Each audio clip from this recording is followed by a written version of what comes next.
adalah generasi terdahulu, memiliki kebiasaan yang unik.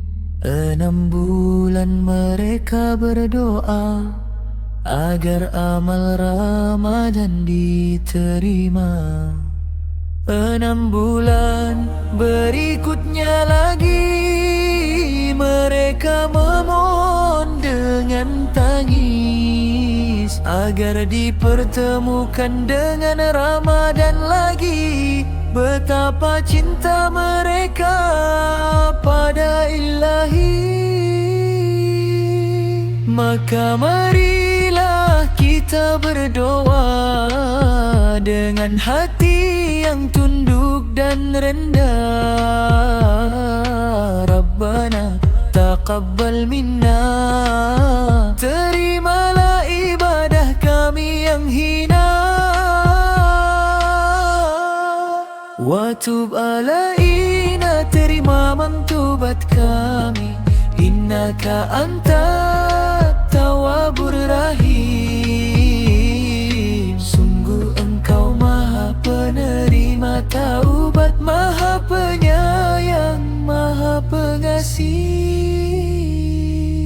Saudaraku, Ramadan telah pergi, tapi ia meninggalkan warisan takwa yang bersemi di hati. Istiqomah adalah buktinya. Jadikan Syawal ini bulan peningkatan, bukan bulan penurunan. Tunjukkan bahwa kau lulus dididik oleh Ramadan yang penuh berkah. Karena maut tak menunggu hingga Ramadan tiba lagi. Ia bisa datang kapan saja, saat kau lalai, saat kau lengah.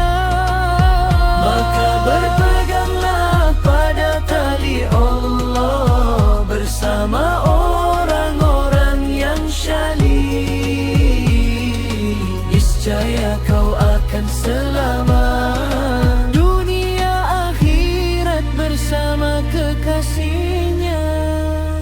Penutup doa mukmin sejati, ya muqallibal qulub, wahai zat yang membolak-balikan hati, tsabbit qalbi ala bilik, teguhkan hatiku di atas agamamu.